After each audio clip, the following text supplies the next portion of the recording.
Brianna Bass, Dr. Brianna Bass, welcome to Truckin' On. Hello. Sam's dissertation, 40 doctorate level courses, tens of hours, hundreds of hours, actually, of maybe thousands, if I really looked into it, of case consultations and supervisions. But that dissertation and I do not get along. Really? No, I just keep kicking that can. Are you going to do it? Yes. I need to. Well, what is the dissertation on? Premenstrual dysphoric disorder. Okay. PMDD. What is that? It's where women experience an extreme set of PMS. A guy would know them as just like PMS symptoms, right? But it's an extreme case. It's not irritability and like I want some chocolate. It's I feel like a completely different person. And one of the biggest markers of PMDD is suicidal ideation. Really? So it's very serious. And in these just 48, 72 potentially hours in a month, you can cause some serious damage. I mean, you can quit your job. You can say something you wouldn't typically at work out of frustration, or, you know, have had it with your kids, or all these like very natural things that are going to come up. They're all amplified by 10,000. And so you kind of have these moments of cracking. And then again, suicidal ideation is huge. So for those reasons, it's very serious and it doesn't get a lot of attention. And I can understand a couple of reasons on that. One, as women, we already are up against being judged for having our periods and PMSing and all the things and being basket cases. So if everyone finds out that there's PMDD, you know, I don't want anything being weaponized against the ladies that, you know, she's this extreme case of, you know, PMS. Yeah. So does that happen to certain ladies on repeat, or does it happen to random to ladies like once in their lifetime? Constant. So it would be something you were experiencing with every menstrual cycle. Okay. Mm-hmm. Yeah. I've never heard of that. Exactly. Yeah. Hence my work on it. Yeah. I bet there could be some ladies that hear about it and they want to say that they have it. Absolutely. I've had a couple. There might just be some mean ladies out there. They're like, this gives me an excuse once a month to tell my boss to fuck off. No, it's very treatable. So the good news is if anybody hears about it and does identify with it, then come on in. How's it treatable? You can do really just a SSRI, which is a selective serotonin reuptake inhibitor, which is just a mood stabilizer. That's really all it takes to kind of balance you out. So the good news is a very low dose and medications can absolutely curb PMDD. But the most powerful part of it all would be just the knowledge that you had it, because you feel crazy. You feel. Imagine if you had bipolar and you had mania episodes and depressive and you had never heard of bipolar before and then you got diagnosed. It changes everything. Just simply the awareness. You'd be like, I am experiencing mania. I am laying in my bed rotting. I'm in a depressive state. That changes everything. So if you are aware that you have it, then that alone puts you back in a driver's seat that I don't think you had the ability to be in before. For sure. I think that's just true of every problem in life. As soon as you have awareness of it, then that's like the first 1,000 steps, right? You're completely right. Think of like how we WebMD something or ChatGPT something or like search the internet. You have like a throat issue or whatever's going on. Once you feel like you like figured that out, it changes everything. Even though nothing actually changed, you just feel so much better. Yeah. Mm-hmm. That's cool. Yeah. You're my first psychotherapist to have on the podcast. Would I call you a psychotherapist? Is that right? You can call me a psychotherapist. My highest title would be I'm a board certified clinical sexologist, but I am not going to have you say that. Sexologist. You're definitely the first sexologist I've had on here, at least licensed. Yeah. No, I am definitely licensed. And back to the whole, 40 PhD courses to get that title. So that's cool. I hope people aren't out there saying they're sexologists, but anyways, but yes, I really am one. And so, but don't call me that. I'm just going to call you Brianna. That'll work. Okay. What I like to do here on the Truckin' On podcast, which by the way, I'm just going to give you the shout out that you have not listened to any episodes and you did not read the questions, which I think is awesome. On purpose. Yeah. I don't want people thinking it was like out of a lack of interest. I just had a guest come back on Summit Hogue, and he did my second ever interview. And so he was at my house to buy my Peloton. He's a friend of mine. It's like, dude, I just started a podcast. Come do it. And I asked him all the questions, and So he was in the same position. That's Okay. still one of my favorite episodes. So Okay. I think that's God, the way high to bar. do it. I also sold my Peloton just to commiserate with you on the whole falling off the Peloton wagon and selling it. I got it during COVID, and I just didn't use it. I like to go outside if I'm going to go be on my bike and go ride and just, I don't know. It's just kind of a grindy workout to like sit there on a bike, stationary bike, and look at the screen. I don't know. I'd prefer to go outside or go to a yoga class or something. Yeah. Yeah. Well, where you live, I mean, it's beautiful and everything's so accessible as far as greenery and no doubt things. So my first question is, tell me about your life, ages 12 to 22. And that I want you to cover like what are the important kind of life shaping events that occurred during that time frame. Okay. On a personal note, Ward, do you remember my backstory a little bit? I do. From when you and I, It's right when I said you would be a great podcast guest. If I read these questions, I might have backed out. Actually, I'm not joking at all. A lot of people do. This is like the last thing I would ever. You're stuck now. Be comfortable talking about. I know that's Mine very heavy. A lot of people don't back out, but there are plenty of people that do when they read them. And most of the people that do that, it's because, like they have like a really corporate job or something and they're scared about it. But since you're an entrepreneur, you own your own business. I am allowed. You're allowed. And, I'm here for it. So you just discuss what you're comfortable discussing, but it's important, as you know. I was about to joke, because you don't even know what you're getting into here, but a lot of people say that this is like a therapy session. And that is like where I get a lot of these questions from is my own experience in therapy. Mm-hmm. So my entire demeanor has completely shifted. I went from chatty Cathy and like, let's go to like, okay, well, I hope my family never sees this. Right. That would be bad. Yeah. They all know everything, but let's not remind them. I had an episode recently where someone told me that they had to basically turn their father in to the cops for something that he did wrong. And she had never shared that with her father before. Oh, wow. And that happened. Did he see it? I don't know. I don't know. I was like, is he going to see it? And she goes, I don't know. Good for her. She was okay with it if he did, but I don't think she's going to text it to him. Sure.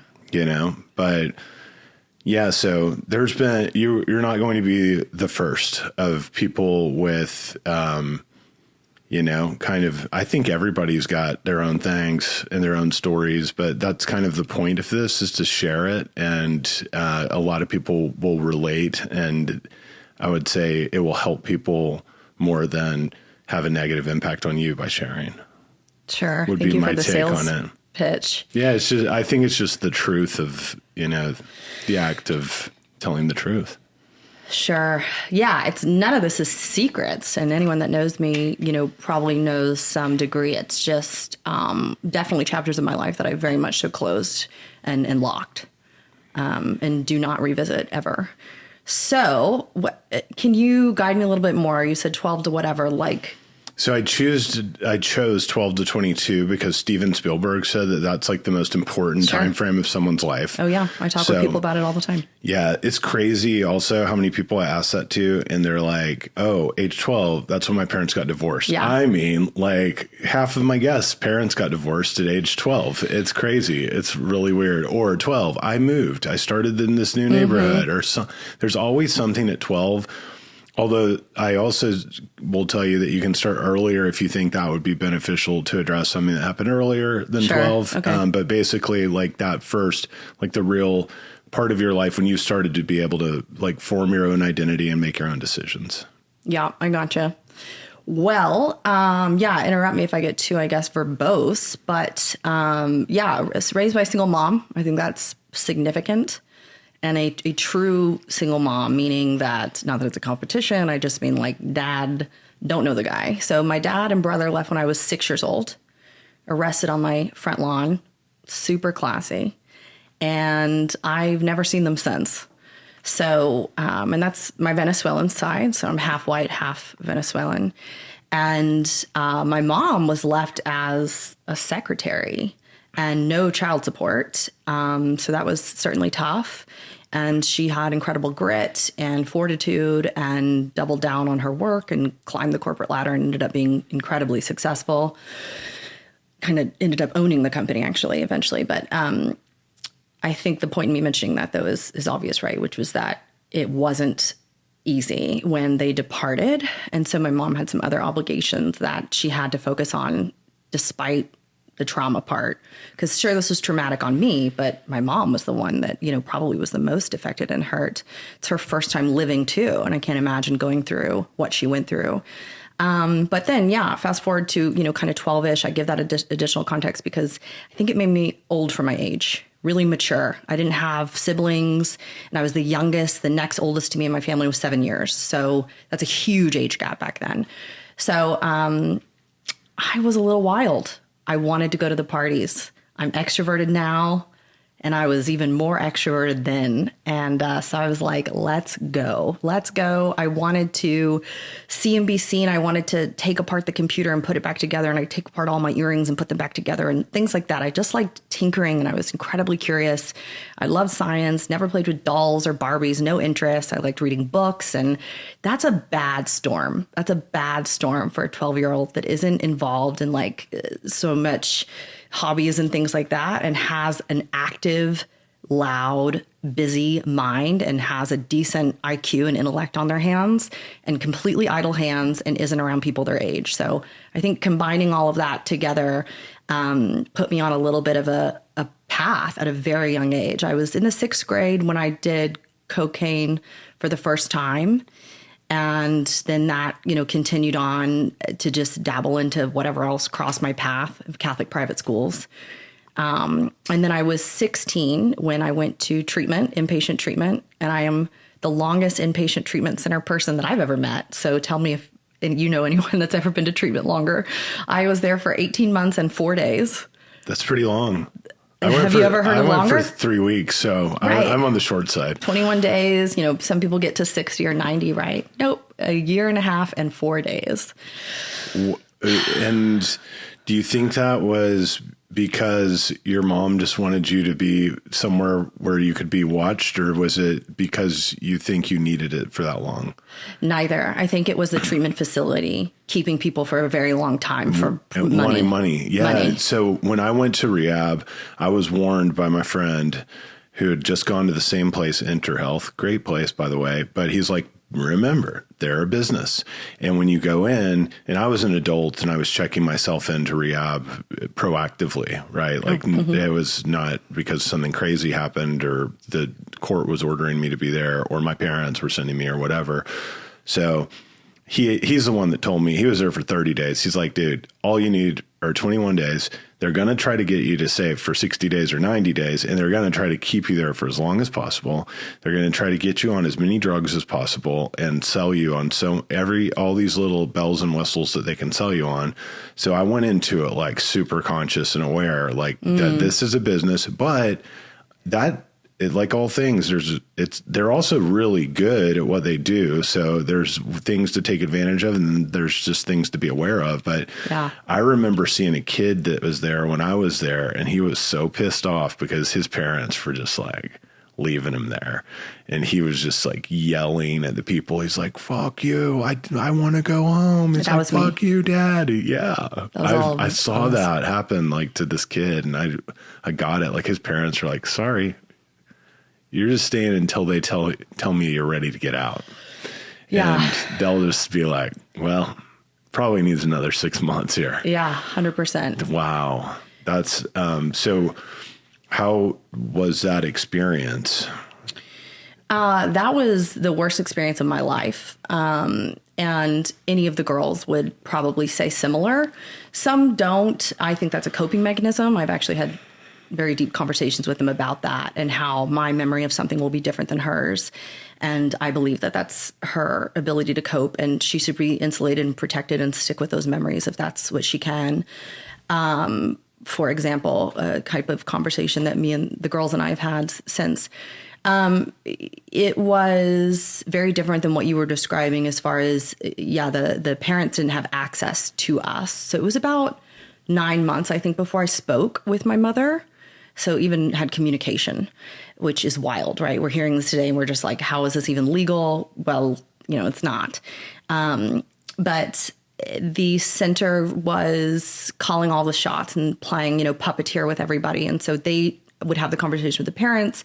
And so whatever they say was Bible, was truth, right? There was nothing else to sort of curb that or filter that through. I wasn't consulted. That under 18 demographic in this center, it's like you have no rights at all. You are hardly human. So it's more like a prisoner type of situation. Were you in a group, like a dorm room with multiple people? Or yes. Okay. Yeah. Yeah. We were in a house on a farm. So lots of goats and cows and 7 dogs and some other animals that I'm forgetting right now, whatever came across the way.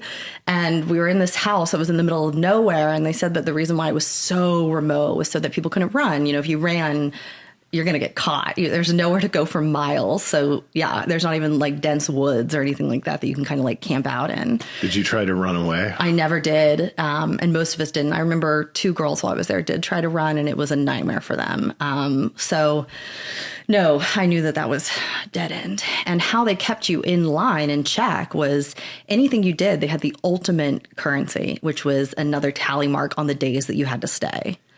That was, nothing was as great as thinking you were extending your stay. So there was this incredible accountability and this, you just fell in line because that was such a big deterrent. But there were 16 of us that were in the house, and it was highly abusive, highly toxic. Absolutely. We have had a lot of, I say a lot, a significant percentage of the girls take their own lives.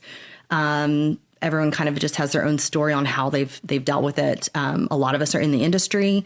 They're one of my good girlfriends, one I was actually referencing a second ago when I said her Memories Over the Mind, gave a TED Talk and has written a couple of books. So it has shaped without question all of our lives. Yeah. Mm-hmm. And you keep in touch with them clearly. I don't. I really don't anymore. But, 5-10 years ago, I did more so. And no, I don't. I don't so much anymore. But if I were to see them, it's the most unique relationship I've ever had. I've never experienced anything like it, where it's as if not even 5 minutes has gone by when we're around each other, because there's a bizarre bond. We did everything together 24 hours a day, and to go through that kind of suffering and for so long, a couple of years, and at those very formidable developmental years, it's just such a niche, unique experience that I can't even wrap my head around. But the facility was very abusive, and it's been shut down. It was rough. I wish that I could also even communicate with you, some silver linings, or like, oh, but I learned this and this, but I don't have anything like that to really say. I really am in a place where I just kind of see the bad with it. And as unhealthy as that sounds, it just hasn't changed in decades. So I think I'm going to stay there. Yeah. That sucks. Sorry to hear that. Yeah, it did suck. But I got spit out when I was 18. And were you like going to school while you were there? So did you like sort of graduate from rehab high school? Yeah, they had us in school while we were there. And like, this is why, like, if I heard my story, which I'm going into like a 1% of the detail, it sounds truly unbelievable. I would think I was exaggerating, embellishing. Like, for example, there's this one lady, her name was Miss Schrader. She's dead now. She was our teacher for all subjects. That doesn't make any sense. And some of us are freshmen. Like elementary school. Yeah, some of us are freshmen. Some of us are seniors. Like, very different. Some persons should probably be in trigonometry. Some persons should be in algebra. Like, didn't matter. It was ridiculous. And this place cost hundreds of thousands of dollars. It was very, very, very expensive. So, yeah. Oh, boy. I don't know what to say about how I got lucky in the intellect space. Like, because kind of missing a high school education should be important, but perhaps it's that I didn't learn history or math, but I learned what someone would in 20 years, amalgamate of psychology. We're talking about human behavior. God, 24 hours a day, we're talking about human behavior and what so-and-so's thinking. And we're just in group sessions all day long or talking with one another. And we're aging at the speed of light, right? We're like 30-year-olds in these 15-year-old bodies because of this environment. So, but no, I couldn't place the countries when I came out of there, but I could probably tell you about the brain and why it fires the way that it does. And here we are. That's right. Mm-hmm. What'd you do when you got out of there? Went to college and got bachelor's of science there. And then, yeah. Were you still like partying and stuff when you got out of there and went into college? You were just, yeah. Yeah, I was in AA forever. I was in AA for, oh my gosh, 4 years probably. Which serves me really well today because anyone in AA I know intimately. The steps, big book, I can talk the talk. So for clients that are sober in AA, it's really nice to completely understand what they're saying and some of those reference points. And like I'll talk with people about steps and stuff like that, even though, you know, I'm not an alcoholic, I'm just not. But I can definitely understand you know, the logic behind the steps. And I'm a believer in AA for the record. Anyways, went to college. Yes, I, you know, partied and stuff like that. It looked pretty normal. Kind of, I was in a sorority. It was sort of what everyone else was doing. Where'd you go? OU, University of Oklahoma. Okay. Bachelor of Science there. And wanted to go to med school after that. And then that got derailed. I had some internships at Oklahoma Neurosurgery Institute and another neuroscience place. I can't remember. Had some internships kind of building up my CV so I could better apply to med school and stuff. But then all of that went out the window, totally derailed because my mom, and remember single mom, right? And I'm the only child. So, yeah, she had got diagnosed with, it's considered a terminal illness. And that just flipped my world completely upside down. I mean, I don't even know what taxes are, you know, and I was like 23, I guess, or something. And I'm just an idiot when it comes to like the real world stuff. Because not only that, I didn't go to high school with everyone, right? So I was just in this little ecosystem, this little bubble. Yeah. So I had this like incredible amount of knowledge in these subjects that people don't learn for decades and then just had nothing in these like life skills. Right. Yeah, areas. So, yeah, my mom was in the emergency room in the hospital all the time, and that became our lives. She ended up wheelchair. I mean, it's crazy. This woman running the show, she was ballroom dancing. She always complimented everywhere we go and how beautiful she is and all these things. And so she really was just this full embodiment of just like doing well in life. And then bam, like a train, this disease hit her, which was renal kidney failure. Oh, gosh. Yeah. So super aggressive kidney failure. And, we dealt with that for several years. I mean, we were looking at wills. I mean, I was doing these big girl things again, finding myself in this incredibly mature, way older than my age sort of position again with life. Did that happen because of high blood pressure? No, my mom's very thin. Her blood pressure was great. They weren't ever able to identify a true origin and ultimately said it was autoimmune. I have a personal opinion on it, though. And I've had a lot of time to sit with this, and I will say my mom 100% agrees with me for what it's worth. So I feel like the efficacy of like, okay, this diagnosis that I've come up with and like, does this have legs and is it real, is cortisol and stress. So yeah, my mom and I both believe that her body kind of turned on itself because her immune system was always just in chaos because her stress was so high.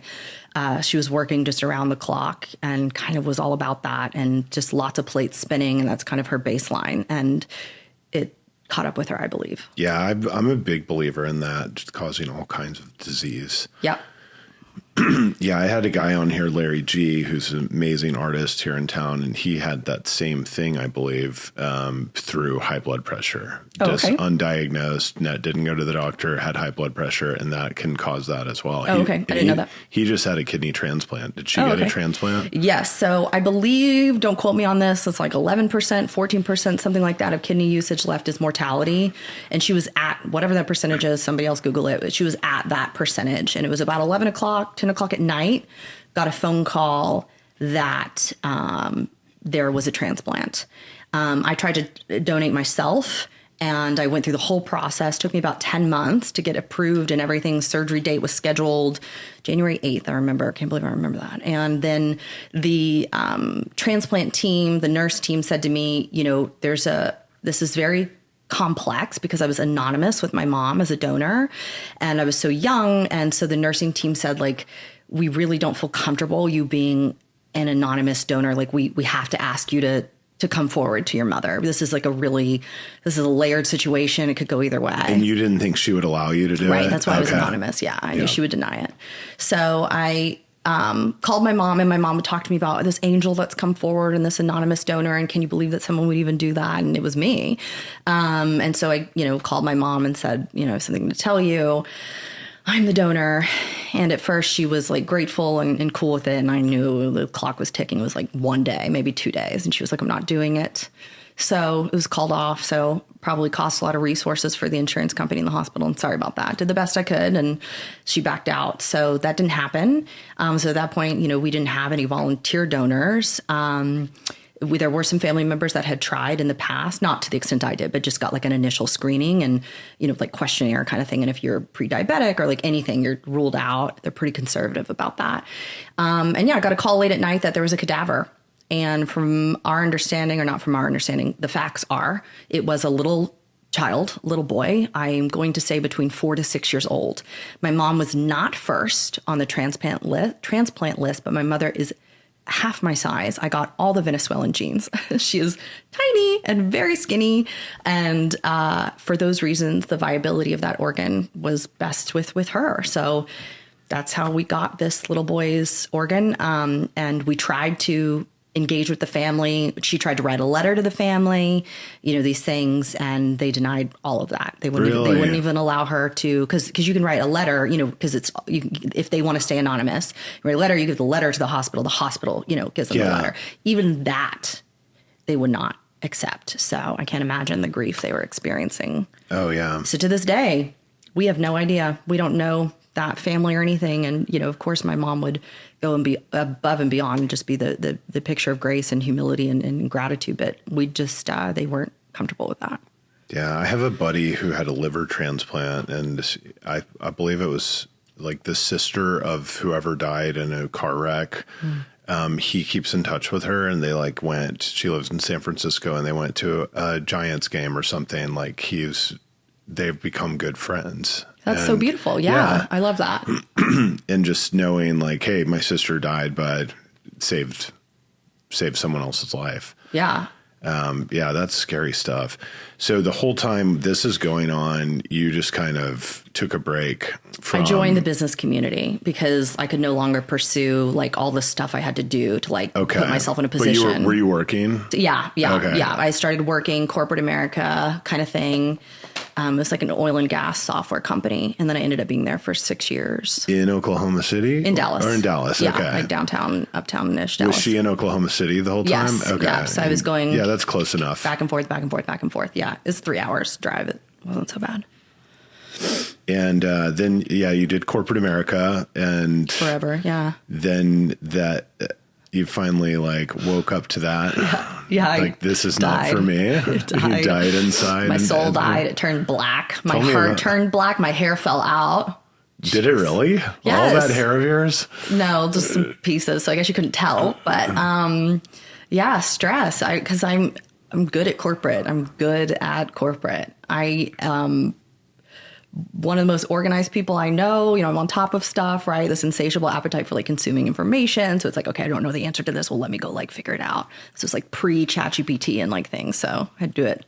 You're a dream worker for corporate America. Yeah, I can be. If I'm in the right seat, I can be. And I also believe in all that stuff that people just need to be in the right seat. But that's a boring conversation. But yeah, rose, the ranks there, whatever, and God, it was so bad. It was just so bad. And I just thought, you know what? I gotta stop. I have got to completely reinvent my life. Did you have to go to the office? Mm-hmm. All of COVID, no working from home during COVID, all of COVID. If that says anything about the corporate environment I was in, we never, ever worked from home. Really? Never. We were in office every day during the entirety of COVID. So what catalyzed the decision to become a sexologist? Well, I have my master's in clinical mental health. And, you know, a couple of things. I know this isn't sexy and this isn't what I need to come, I guess, but the truth is supply demand. Can I say that? Yeah. I was like, you know, I'm still a business girl at heart. And I was like, this is like lifetime job security. Everyone needs it. Like, despite your mental health, right? Or if you, this, whatever, like, this applies to 100% of people. And there was some reprieve I got in that. I really liked that. I liked the fact that like there was a need. And then being in Dallas, I felt like there was even more of a need and a lower supply, maybe not a higher demand so much. But yeah, it's still very taboo here and all of those things. And, you know, we live in a very conservative city, generally speaking. And so, yeah, I thought like, I think that that's a good little niche to fall into. And so that's the direction I went. Yeah. It seems like it would be a good niche. Mm-hmm. Yeah. But yeah. It's like owning a funeral home. Right. They're never going to go out of business. Right. Yeah. Yeah. So you went to school. You did get married during all this. Oh, yeah. I forgot that part. I was married for like 10 years. Totally forgot that. I got married when I was 26. I was married for 7. We were together like 10-ish years, 11, something like that. Met in college, met at OU, and then, yeah, got divorced after being married for 7 years. And that was due to addiction. It's just everywhere I go. It's everywhere. I told you, I think everyone's addicted to something. Yeah, we had a debate about that, and I disagreed with you of myself because I don't think I'm addicted to anything. I thought about it. You know what I think know. you're I know. addicted You to? told me. You told me. I don't want you to say it on the podcast, but you told me. And I disagreed. I still disagree, but I don't know. I probably don't disagree, honestly. I just don't want to. I have a hard time. I'm so used to being in the therapist chair. I have a really hard time flipping. I'm a totally unlicensed, off-the-cuff therapist. Sure. Do it. So you want me to tell you? No, I don't. I remember what you said. And I don't. Obviously, it bothers me because the fact that I don't want to discuss it. It's kind of funny because it's almost like it's not. It's just like a funny thing because if someone doesn't think they're addicted to anything, this is just a general rule of thumb, then I say they're a perfectionist. And that's what you're addicted to, is being a perfectionist. So it's kind of a joke. Have you ever seen the movie Trainspotting? It's yes, but it's been so long. Such a good movie. I haven't seen it in a long time either, but one of my favorite parts, he's like a heroin, there are all these heroin addicts in London. It's coming back to me. And he like goes in for a job interview. And it's like, what is your greatest weakness? He goes, well, my greatest weakness is I'm quite a perfectionist. And he's like strung out on heroin and his like Cockney accent. It's so funny. Yes.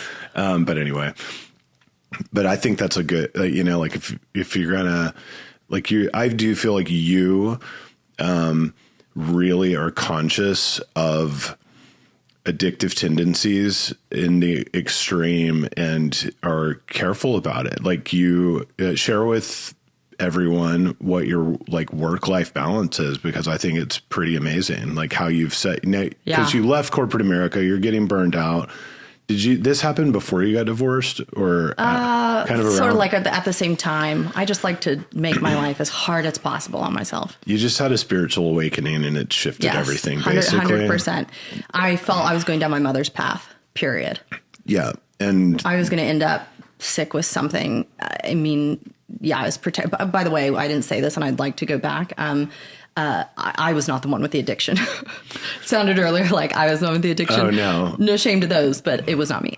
So, yeah, I had to leave because of my partner's addiction, and I protected them for years. When I got divorced, people were like, what are you talking about? What? It was... They felt completely blindsided. And this is something that I'd been dealing with in silence for years. So I had that going on, and then the corporate burnout, all of that kind of combined together. Yeah, spiritual awakening 100%. It was like, what are you doing? There's so much shame around addiction. Like I had a friend recently pass away from liver failure. And everyone was like not talking about what happened. And I was really confused how he died, because he was like 45 years old. And I called one of his friends, and because I heard through the grapevine, like, yeah, it's from alcohol. It's like, really? And, you know, I'm a big advocate about alcohol addiction and awareness about it. And so then I called one of his friends. He's like, yeah, that's what happened. And I mean, he basically like drinking his way to the hospital while he has cirrhosis of the liver. And like, still, he was lying to people about it. He felt so much shame around it. It sounds like all of his close friends and family felt so much shame around it. Nobody's saying this is what happened. That's a very common thing with addiction, which for me drives me crazy because it has a horrible effect on other people, like that it could be helping, like this awareness that we talked about earlier, like that comes from the truth. And it's like, when you hear this person died of liver failure at age 45, do you know how many people that can wake up and be like, dude, that's scary. Like maybe I should go seek help, versus sweeping it under the rug, not talking about it. There's a shame around, especially substance addiction, most kinds of addiction, but I mean, you know, like drugs and alcohol, there's so much shame around it. So then families don't like to talk about that to people, and it just never gets addressed. But if someone died of cancer, then everyone's like, fuck cancer. They're dying of cancer. He's in this battle with cancer. But with addiction, a lot of people still are not like awakened to the fact that that's the same thing. Like in my mind, it's a disease. Like it is some kind of weird disease. Some people, it might be more physical. Some people, it might be more mental. I don't know. It's a weird thing, but it's a disease. And like, it's not his fault. Like, you know, he was struggling with something, but felt so much shame around it that he couldn't come out and talk about it. And I know this because I used to be there, and I was very high functioning, but I didn't want anyone to know I had problems. And I would go do things like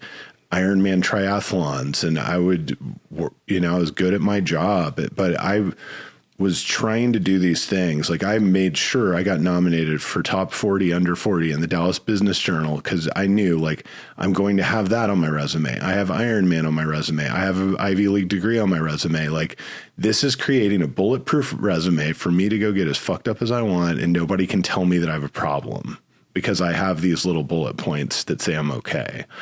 But I had so much shame around it. I didn't tell anyone when I went to rehab. And now clearly I'd talk about it on the podcast. But the ability for me personally to like talk about it and come to terms with it, the shame evaporates when you start talking about it. And a lot of people can't see that. And when that shame bandage gets ripped off by someone like me who goes, then I posted it on Facebook. Like I posted about my friend saying, this could have easily happened to me. And like, you don't know when you're getting into alcohol addiction. No, I've heard this before. Like nobody starts drinking wanting to become an alcoholic, you know, like you start, maybe you're in college. That's kind of when I really got started.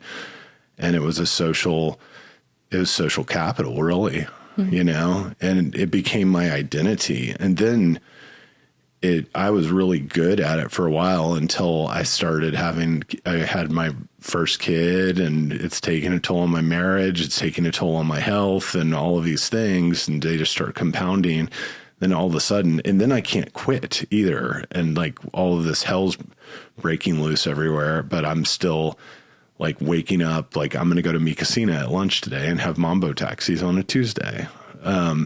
But like hiding and the shame. So anyway, like that's a point of this podcast, I think, is for me to personally be able to talk about it, but also just like the more people understand, out of respect for the family, I think is just like bullshit. Like if something happened, say what happened, and you're going to be helping, you're going to be using that person's death to help other people instead of sweep it under the rug in the land of shame and continue to grow the shame problem in this world, which is just like I think it's like the problem with everything. Yeah. I agree with you entirely about the shame bubble and that needing to certainly be burst. And it is through conversations like this, right? Like how many people would, hear this that I know personally that had no idea anything I've shared today? Probably 99%, if more than that, probably. So yeah, some of that. And I think it is so critical. I'd also say, though, with the shame thing, and I'm going back to my husband, when I think of him and what we went through, shame was a big part of it. But I would also say the other part was not having a solution, meaning when you're in the throes of that addiction, even to admit it, but then now what? The now what part, the footwork part, he felt like that was just the abyss. That was the ether. There was nothing, no steps to take there. So us breathing life into it, discussing it, acknowledging it would be, one big thing. And we did do that in our marriage. But then it was what to do then. And if someone is not willing to go to treatment or something like that, it just feels unsurmountable. So that was a lot of the reason that I think recovery was staved off, was because it just felt so unrealistic and just so out of touch, as far as what he was interested in, as far as, Yeah, I think that's really normal too. Sure. Yeah, absolutely. That's why they say one day at a time. Yeah, right. If it can't feel like this Mount Everest, it just can't. You'll psych yourself out big time, right? That 24-hour or that hour-long block is so much more palatable and manageable. And then to your point about the addiction thing, oh my gosh, I've always, drank, and I believe I have a good relationship with alcohol, but I used drugs in college and saw a million other people do it and all the things. There is nothing different about me. I could be on the street 100%. I was lucky. I was born this way. I believe that without question, that the same person next to me could do the same thing I've done and end up in a horrific position. I have all the humility in the world about that. I do agree with you. It absolutely is a disease. I think we're predisposed. I think all of those things. So yes, I do look at it as cancer as well. I don't think it was something that, somebody has chosen, or they can will their way out of, or something like that. I agree with you completely that it is like a cancer. So yeah, I'm living proof of that, right? You and I could do the same things. You react completely differently than me. That's just basic math. Yeah, for sure.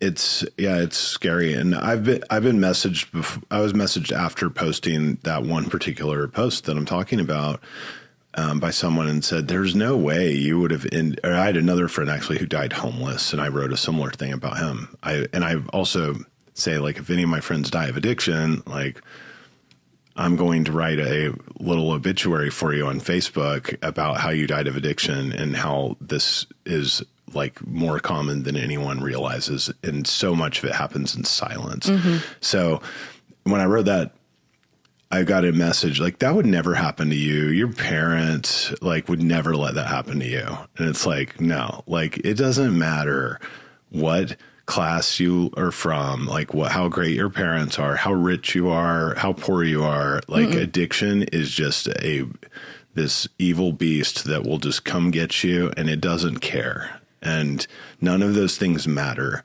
And my parents were probably as big in denial that I had an addiction problem as I was about it. And I would drink in front of them. I wasn't really hiding anything, but because of all those other things, especially the really high functioning people, that's who I really relate to. And I have a lot of friends that are like that too. And that's the most dangerous. When you're making a lot of money and you're able to keep up appearances and able to wake up in the morning and go to work, but you're still drinking yourself to death at the same time, it's a weird little world that you're living in. That was my social circle for quite some time. And it's sad. And then you get out of it and it feels inescapable, like an abyss, like you were saying. I was thinking, this is my identity. I'm going to go down as a legend, and this is the way I'm going to live. And I might die an early death because of it. But when I die, everyone's going to say, he worked hard, he played hard, he was so cool. And I had this sense about myself. My friend who died homeless, he was in a homeless encampment, FaceTiming a mutual friend, saying look at my new tent I got. Can you believe it, man? I don't have to live within the system anymore. And he was psyched to be homeless. This is what addiction does. It makes you think things that your behavior is cool when it's totally not cool. Right. Yeah. And there are different levels of it, but anyway. Yeah, no, agreed. We're on the same page about that. And I consider myself and all humans to be just one tiniest little hair of a line away from one another as far as this is concerned. Yeah, it's crazy. And it does not discriminate. But I work with a lot of my clients, right, on not picking up the rug and brushing things under, because the weakness that you give to something just by discussing it is huge. To say out loud, I think people in therapy, right, especially with the demographic of people that I work with, they want solutions, to-do lists. Let's go, give me homework. How do I implement X, Y to get Z? And I have to be like, bad news. Doesn't totally work like that. But the needle moves dramatically just by saying out loud, this is my truth. This is actually what I feel like. This is really what I'm doing. This is a demon I'm facing. This is a skeleton in my closet. You wouldn't think so. It feels like, what? It's just talking. I wouldn't think so either. I mean, I had to, all of this stuff has been empirical for me. I had to do it myself because I'm a hard sell. And here I am. I'm a huge believer in it. It's so scary to say it out loud the first time to people. I mean, I've been there. I lied to my therapist for many years. I went to rehab. I lied about plenty of things when I was going through it. It's like, well, I'll tell the truth about this stuff. That sounds good. And I was able to quit drinking and everything, but I eventually came back to it. And it wasn't until I truly worked the steps and like truly went through my moral inventory of everything and said that out loud to a person. It's like, once I did that, then it's like, oh, now I can say it out loud on my podcast. And it's like the truth just transmutes that shame, or at least it did for me. Agreed. Yeah, agreed. And camaraderie, and that's, again, the beauty of AA is hearing about everyone. I also think the steps in AA, I think they're beautiful, and I think that they transcend just alcoholism. And I don't mean NA, obviously. I mean other parts of life. Yeah, it could be like food or work addiction. Everything. So back to the work thing, you were like stressing out in corporate America. Mm-hmm. It was killing you. You had your spiritual awakening. You decided to become a sexologist. You got divorced. And then you started your own business. Mm-hmm. But you live a very balanced life for being an entrepreneur and a business owner. So do you want to talk about that a little bit? I think that's cool. Yeah, I do. I really don't mess around with like taking work home with me or people's problems. And, I can listen to someone talk about rape or sexual assault or porn addiction or a crisis that they're going through in their relationships, or worse than any of it for me, I identify with them. It's really hard when I have a client who's going through divorce or something and is in the throes of something I feel like I have, faced. It's going to bring all of that up for me. There's going to be some countertransference. But I go out of my way through a few different means to ensure that my work sort of stays there. Once the session is over, it's over. And then from, like an hours in the day kind of standpoint, I'm very balanced. I have everything automated. Everything is handled via AI or online or whatever. So I really use like modern resources to help tee me up for success. And if I wanted to take a vacation next week, I would block off my calendar and I would do so. I mean, I'm not going to cancel a bunch of patients, of course, but I mean, I'm not tied to my chair. I'm not on the treadmill anymore, especially the hedonic treadmill, which I talk about a lot, where I'm just constantly chasing that carrot on the stick. I very much so now understand. And I made phenomenal money back when I was in corporate. So let me be crystal clear. I have tasted that. And never for 1 second has the funds that I traded in, I've never missed it. This has been well worth all of that times 10. I've never regret my decision for one moment. I was going to get sick. I was going to end up in my mom's position. I really do believe that. And I think that I jumped ship and stopped that. So anyone can rewrite their story, or not rewrite it. I guess you start writing it differently, right? Because I didn't reinvent myself, to be clear.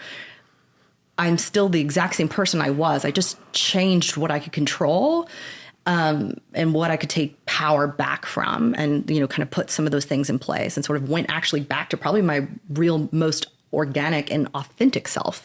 So it wasn't so much a reinventing. I think it was actually getting away from dissonance and going actually to to what's the most true. So, and I wonder how many of us are operating in that very cognitive dissonance type of space, right? And it's wreaking havoc on our brain, and we're behaving in a way that contradicts our values and our morals, or, things like that. And that's where we're getting burnt out, disconnected, withdrawing, or leaning into our vices, or. Yeah, that's so true. Like, yeah, if you're not living in balance, period, like, it's just going to make everything else you're doing more difficult, I think. And it's going to take a toll on your health one way or another. Yeah, it will. Yeah. I think it's all about finding that balance. And I think finding the balance really allows you to, like, be aware of who you really are. Because if you just go get stuck on the hamster wheel, then you're the hamster wheel. Mm-hmm. Yeah. And there's no time.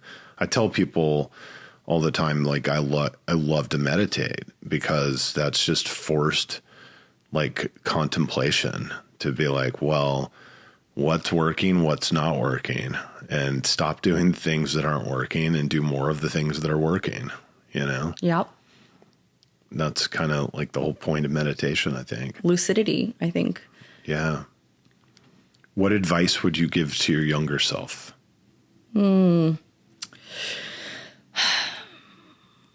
Man, that poor kid. Yeah,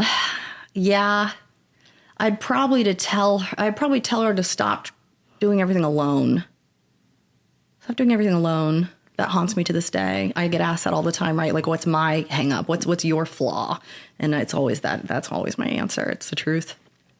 Yeah. Do you still do that? Stuff alone, or lean, Yeah. Yes. I lean hyper independent and a little guarded, struggle with vulnerability, things like that, trusting with abandon. Those are all things that feel unnatural for me. I literally lived for, especially the 12 to whatever. I mean, we only went over a small percent. But you could understand someone in my position just couldn't afford to live like that. I had to be in sort of a fight flight, but in the fight one.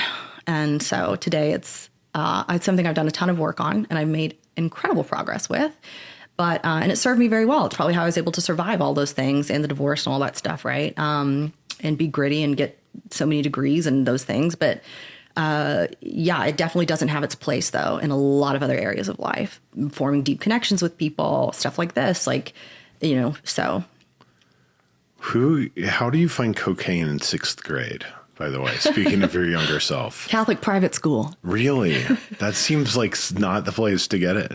That's the exact place to get it. Really? Yeah. That's why I don't know. I didn't go there. Yeah. Yeah, because you would think not. But what, another 6th grade student had it? Or did a nun have it? They must have.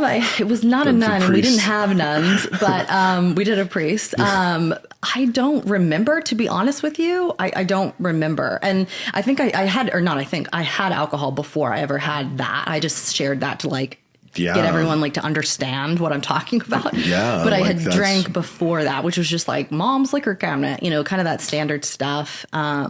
Or is it standard? I don't know. Maybe just like how you were saying, how you catch yourself freely talking about your addiction. Well, I resonate with that, because I literally talk to people all day about their deepest depths and all these things. So I will catch myself in a normal social environment being like, Brianna, you cannot say those things. Because it's like my everyday. If you were in finance and you just naturally talk about money or the stock market, same thing. Only I'm used to hearing about people's addictions or whatever. And, so we're just talking about that at 11 a.m. on a Tuesday. Yeah, I definitely probably make people enjoy their dinners less when I'm going to these steak dinners, and I'm sitting here talking about alcohol addiction. As everyone's drinking wine. Yeah. Well, you know what happens? I order a non-alcoholic beer, and then it's oh, you don't drink. And then, oh, don't get me started. And I have to remind myself that God gave us 2 ears and 1 mouth for a reason. Sure. Yeah. And just the point can be made just by drinking the non-alcoholic beer. And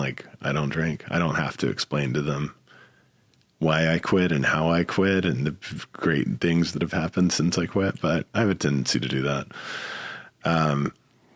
'Cause it really is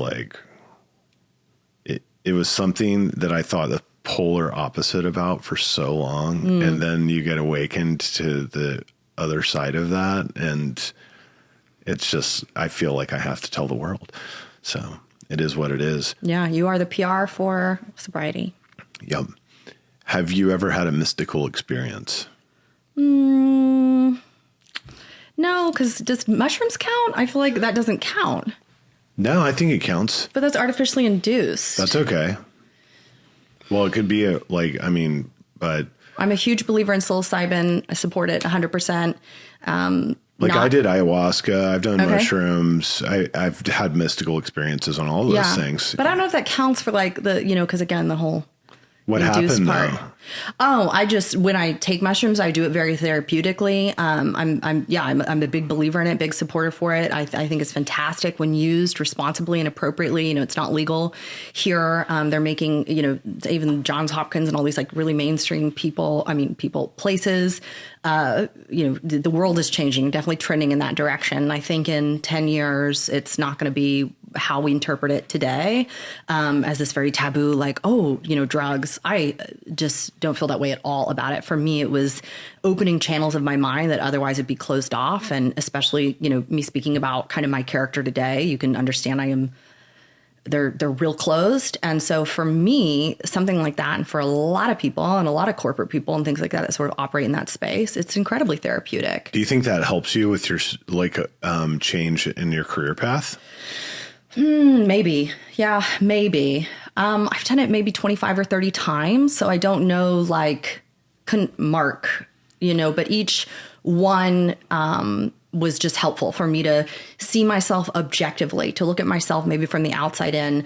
I'm incredibly hypercritical, right? So especially Brianna at 25 or, whatever, 30, it's just the talk track is just evil. Just evil. Really? And eating those mushrooms and doing that, helped me think about myself the way if I met someone on the street, what would they experience, or, to kind of look at some of my accolades or the things that I have survived and give myself a little bit more grace.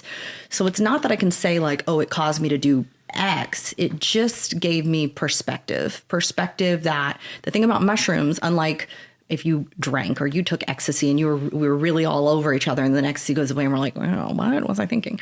But with the mushrooms, right, totally different thing. I wish people understood how it's not like a drug. I get that it meets the literal definition of a drug, but you remember those things forever.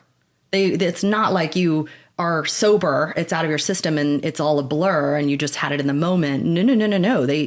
They're still there. You still have access to that information. So coming out kind of the other side of that stuff, that perspective that I gained, it was now new perspective that changes who you are then as a person. Yeah, I heard that going into doing mushrooms the first time, that this can have a permanent lasting effect on you, right? And I just wasn't thinking about that really. I was like, whatever, I'm going to do mushrooms. And then what happened the first time I did mushrooms is I recognized my own mortality, which was my senior year of college. Exactly. And it was like, whoa, I just saw the world differently. Oh my God, I'm going to die. I'm actually going to die. Yep. And it wasn't really scary. It was just this shift in consciousness that occurred. Cause it, but then when you know it, when I did ayahuasca, I remember specifically the importance of the truth was conveyed to me during that experience, where I could see this energetic layer of lies, even little white lies, and just holding on to things, protecting people from the truth, that, flipping that upside down and being no, that just cripples relationships, protecting other people from the truth. The truth is all there is. And even if someone doesn't think they want the truth, they want the truth. They need the truth. Everyone needs the truth. That's what I believe. Yeah. But those are definitely I would say mystical experiences that occurred through taking psychedelics. Right. So I think that's the great thing about psychedelics is they force them to happen. I think they can happen if you are living a balanced life and you do breath work and meditation a lot. They'll happen with, almost the same reliable frequency as it will with psychedelics. But if you're drinking all the time, partying, not living in alignment with your soul's purpose, I'd say, then you might need some psychedelics to induce them. But I think it becomes easier the more you kind of find like your true path that you're supposed to be on, and you're being your true self, and you're telling the truth, honoring commitments, and living life like so that it starts flowing properly instead of grinding. Yeah. Yeah, absolutely. Okay. You've made it through the tough part of the interview. So congratulations. Seriously. Thanks for sharing all that. Yeah. Your story will help someone out there. I can tell you that. It helps me listening to that because we're different, but we have a lot of commonalities and as well. Which is crazy, right? We always talked about that, how we had a bizarre amount of commonalities, but maybe you feel that way with people you meet because that is maybe who you attract. I don't. So for me, I was like, whoa, that is wild because we are cut from very different cloths and we have very different backgrounds, yet shared a lot of similar mindset and sort of approaches to things. Yeah, I agree. What's your morning ritual? Oh gosh, so embarrassing. So embarrassing. Unlike you, and I've told you this before, I am not a meditator, but I would love to be. So I aspire to be like you. I'm still too green, where that head is like to-do list, to-do list, to-do list, or bird and tree. Oh, what's, the dog doing? I don't know. So it's a skill I need to certainly hone.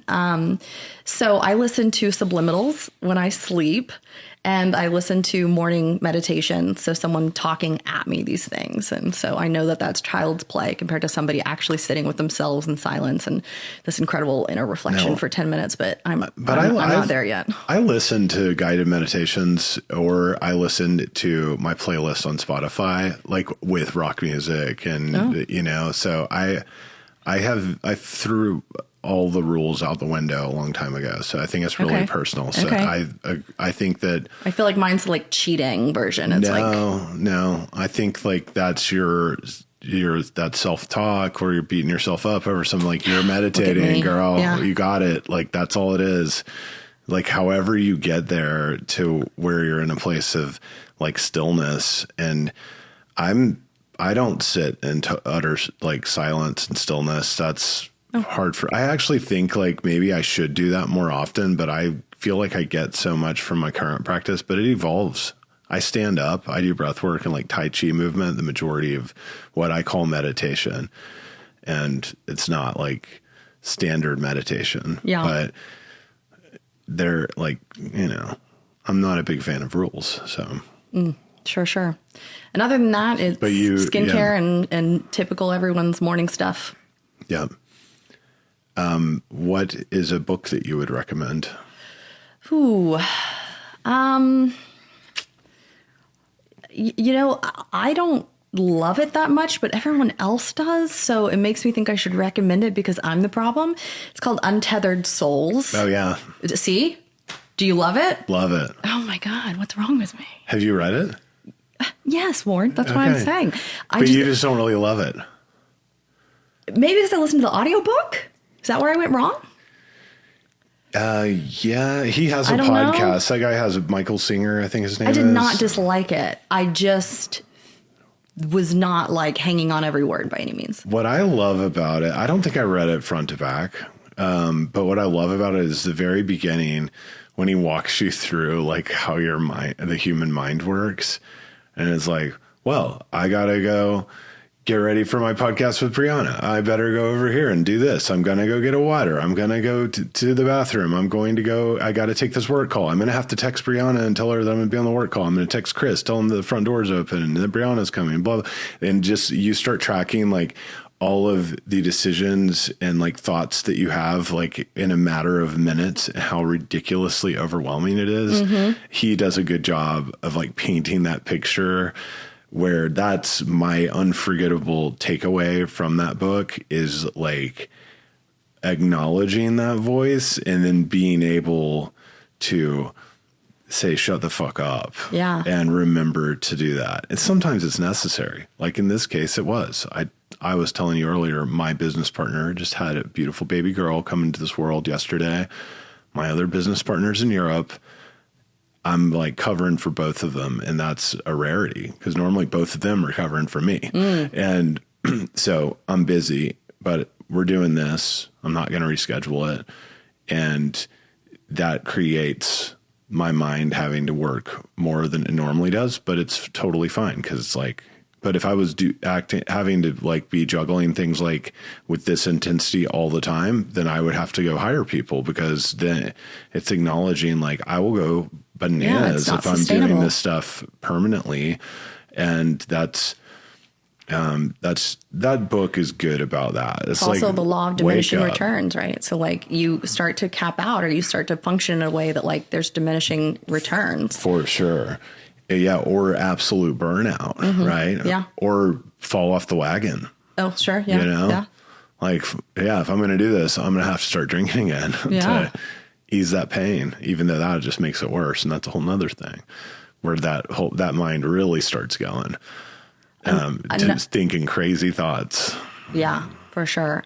Another book, this is such a pivot, and we don't have to like go down this rabbit hole by any means, but it's written very, very juvenile. It's very elementary. I hate how it was written, but the overall theme I love, which is a book called, it's like paperback, it's like 50 pages or something. It's called Women Are Like Spaghetti, Men Are Like Waffles. Oh, okay. I've never heard of that. Okay. I teach it to my clients, so I use it all the time, which is to help men understand women and women understand men, that women think in a very fluid way, right? We have one thought connected to like 100 other thoughts. We're good at task stacking and multitasking, and everyone knows that about us, right? We're like eating a sandwich, closing a door with our foot while talking on the phone, and like yelling something across a house, like whatever, right? We don't see guys operating as naturally in that space. And that's again, very juvenile example of what I'm talking about here. But essentially our thoughts and our brains, everything's just like very fluid. It's like noodles, like long noodles, right? And I help my couples with this in that they go to have their personal communication style, and it's sort of bouncing off the other person. There's just like reverberation. They're like, wait a minute, what, you know? And that's some of the disconnect. Versus men and their brains are a little bit more like waffles, little kind of compartments, little boxes. Like if you're working on your car and she comes up to you and she wants to have this like deep conversation with you about something, you are like struggling with that because you're working on your car, and that's what's happening. She doesn't get that. She's like, what? Like, you know, this all can happen all at once. And these little waffle boxes, you guys kind of have to like climb the little walls, but they don't have ceilings. So you can do that, but it's just a different kind of way to look at the male female sort of communication style in our brains. And so I think that messaging overall is fantastic. That's funny. 'Cause when I became a single dad, tell people all the time I'm the dad and the mom half the time. And I find myself living in that flow state more at this stage of my life than I ever have before, because you just kind of have to, in a way. Like, I got to do the laundry. I got to get them ready for school. Like, you're doing all this different shit. When I was married, my ex-wife would handle a lot of things and take a lot of things off my plate. So it's like, I'm going to work, I'm coming home, I'm going to sit on the couch, watch TV and chill out. Like, I've been working all day. And it's just kind of, I mean, you just gain a whole new respect for all the other stuff that needs to be done to run a household, I think. But when you're having to do all of the things, you can't go climb up the walls of the waffle, or you're going to drive yourself bananas doing that. So you almost have to just embody the divine feminine, I guess. Yeah. Yeah. And it's more so about not so much the task thing. Those are just really accessible analogies. It's more so about communication style and the way we think, the way our thoughts are connected to one another and subjects, and, you know, why you can do something, you know, you take a sip of your water bottle and I'm like 4 pages down the way thinking about XYZ, and this one time this happened with that. And then I'm bringing up this subject and it's that. So it really comes in handy with my couples when I'm helping them figure out sort of the buttons to push on the other person to have the most effective, productive conversations. What are, what kind of advice do you give to someone that's in a sexless marriage?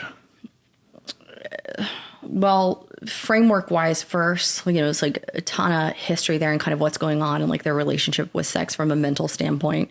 But past all of that, from an advice standpoint, you know, it's hard to say because everyone's case is unique. But a big thing I talk about is that there's 8 forms of intimacy. Sex is just one of those 8. So there's 7 others that are non-sexual in nature. So I will teach people about that and help them to start to invest in those other 7 categories. So that if that 8th one is really lagging, or we're doing some work on it right now, it's not so hot, or it's got this monkey on their back from it, or it's awkward, elephant in the room, things like that, right? Let's invest in these other 7. If, of course, that only makes sense if their objective is to be closer to their partner, to be, but if that is the goal, that's a big one that I think is a great point to start. Yeah. Do you find that's a common thing? I do. I find that commonly people misunderstand intimacy as being just physical and in nature, and they're missing these other 7 forms. I mean, the sexless marriage part. Oh, yes, I do. Yeah. Yes, I do. But also I think I'm very biased, right? I'm not seeing the people that things are necessarily thriving in that department. So that's true. Yeah. But from where I sit, yeah. I feel like that's just, I mean, from someone who just knows people, like, I don't know. You just hear about it a lot. Well, we say a lot that it's a symptom, right? We say that it's a symptom of something else, a breakdown in the relationship, connection. Maybe one of the partners carries something with them. It could be a myriad of things, but we say that it's sort of a symptom. So back to kind of when I started answering that question, I was like, well, first we'd get like a really thorough kind of intake going on like, how did we get here? Yeah. Has it always been this way? Yeah, it's like an intimacy breakdown occurs. I think that became clear to me after I got divorced. Like looking back, hindsight's always 20/20. You're in it, and then all of a sudden, like we were living in separate bedrooms the last year of our marriage. Yeah. Like, how did we get there? And I wanted to like look back at that after it happened, because when it's happening, it's just like, this is the only way that we're going to survive in the same house with, raising kids together. Yeah, of course. We got to be living in separate bedrooms. Your story is quite normal. Again, of course it is to me, but it's very, very normal. But what I also teach people is that, men have sex to feel connected. I feel disconnected with you, whether we fought earlier or nothing even like that, just in general, right? To get closer to you, to draw you in. And so men will have sex in that regard, or reach for their partner in a physical kind of way. And women have sex and reach their partner in a physical way when they feel connected. So one partner's doing it as a means to get to connected. The other partner's going, if we're not connected, I'm not doing that. So a lot of male, female just spaghetti and waffles. Yeah. Just pass each other on that one. Yeah. Wow. That makes sense. Yeah, and I can almost just like the whole energetic thing of like telling little lies here and there, like that just might not even seem like that big of a lie oftentimes, but it does like chip away at that intimacy, and it compounds, I think, and slowly but surely it's just like anything else. Like if you eat donuts every morning for breakfast and you're in good shape, when you start doing that, like one day you're going to wake up and your clothes are not going to fit you. Yeah. And you're going to have to just turn that shit around. And that's almost probably easier to do than turn a marriage around that's been chipped away by, just not sharing your truth. And, because that doesn't just happen. I mean, sometimes it can happen overnight with some real big thing, but I think in general, it's just like these little things and just hiding yourself and kind of like withdrawing who you are around that person to kind of like in your mind thinking that it's going to help things, but it's really just destroying things. Yeah. What you're talking about is called classical conditioning, right? You know this from college with Pavlov and the dog. You know this with rats in a cage with like the dripper water thingy, right? It's just conditioning. When I hear the bell, I salivate. I'm having this sort of biological or like, automatic reaction to this stimuli, right? So when we're in a relationship and exactly, we're molding ourselves, we're pivoting, we're trying, let me get smaller because like this conflict is stressful. Let me try this on for size then. And you just kind of keep shifting and shifting and eventually get to a place where you don't even recognize yourself. You're operating, you don't like who you are, you don't even know you anymore. You've lost the mojo, the spark, the light inside you has dimmed, and you've been operating in a place that's so incredibly inauthentic. And I see the beauty in that all the time. I see people that desperately just wanted things to get better. And so they thought, let me change. And both parties kind of do that. Now we don't even recognize who we married, right? That's when we hear that a lot. I don't even know who you are anymore. Yeah. So then the resentment comes out when that like awareness hits you, like what has happened to me. Yeah. Resentment or contempt. Yeah. Wow. That is fascinating. On another note, what's your favorite vacation destination? Oh, Japan. Really? I'm I really want to obsessed. go. Never Like been. I'm annoying about it. How many times I'm have you annoying gone? about it the way you are about sobriety. If someone brings up Japan, I'm like, what did you say? Let me just tell you everything I know and, just try to one-up you and everything and educate you on how Tokyo is the best place in the world. And yeah, I love Japan. What do you like about it? Everything. Oh my gosh. I love the culture, the people. It's so clean. Everyone's classy, but they also still like have balance and like have a good time. Also, they have embodied like really traditional values that have lasted for all these generations, but then they also lean into like AI and technology and they're going so fast in that too. So they've got this like incredible dichotomy of like old and new that somehow they have been able to sustain both, in my opinion, better than any other culture. So absolutely love it there. You can, ride on, do these bullet trains and be around, robots and things, then go 2 hours out and be somewhere that looks like postcard, just green and flowers and this incredible steep drop off, like to a different world, Mars, and then let me hop over to the moon. And that's amazing. And it's quite small, Japan overall. Yeah. So for it to kind of, again, this balance I see that they have, I don't know how they did it. I don't have those answers, but So cool. awesome. I really want to go. Never been. Life-changing. Yeah. Do you have a favorite quote? Yeah, it's from Winnie the Pooh. Let me see if I can get it right. How lucky I am to have loved something so much that it hurts this much to lose. That's not it verbatim, but that's the messaging essentially. So, when we grieve, when we lose something, or someone hurts us, even a friend, let's say, right? How lucky I am that it hurts me so much because I felt it was so precious, or I had something in that was so meaningful to me. So, yeah. Love that. Kind of morbid, but. No, I think it's just true. I relate to Tigger. Okay. When I was a kid growing up, I was just like, yeah, but not today. Walls. Do you relate to Tigger today? No. I was thinking. No. When I think of Winnie the Pooh, I think of like when I was growing up, like my mom's like, you're like Tigger. Oh, yeah. Sure. Ball energy. Yeah.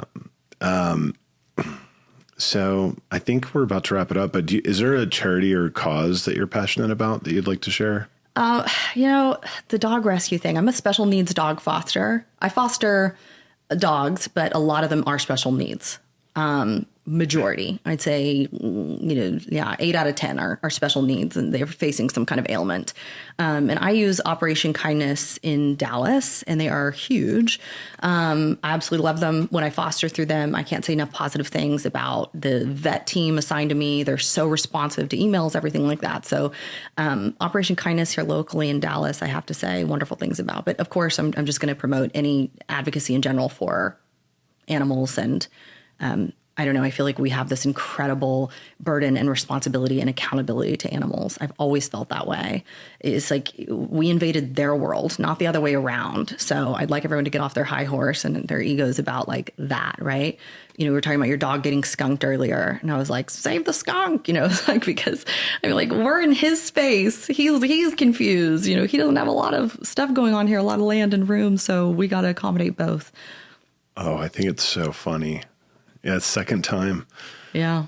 Roscoe's gonna I wonder if he'll ever learn. I wonder. Don't go fuck with the skunk. I bet he will now. Run away Twice? from the skunk, not towards the skunk. Yeah, twice. I bet, but curious to see, right? Yeah, he's kind of a stubborn dog. Too bad you can't meet him. He's getting bathed right now. I know, from the skunkage. Pick him up in a little bit. Yeah, couldn't have my house smelling like a skunk for this podcast. Sure. Well, I'm one of the only people that probably wouldn't have mind to know. I would have been like, it's okay. Yeah. Dog's here. I have skunk shampoo now, so I would have even I always let heard you. Tomato juice, and is that all? I heard, but I don't know. I just Amazon skunk shampoo. Sure, that actually makes way more sense. I feel like in this day and age, because everyone's telling me tomato juice, I'm not going to go pour that just tomato got said juice. a long time ago, and we just keep passing that on. No, right? I bet it does work, but I think that the Amazon stuff, it was pretty good. But it's just weird when a dog gets skunked because you can't smell it on the fur. But I digress. Oh, that's all I got today. Okay. How was the podcast experience? It was good. I just did not know about that first question. I know. I think you crushed it all, though. You even had a I quote had no ready to idea. go. Yeah. Thank God. Yeah. Thank God I had books and quotes. I don't know where that came out of. You did a great job. We'll have to do it again. Okay. Thank you, Brianna, for You're very welcome. trucking on. Thank you so much. Peace.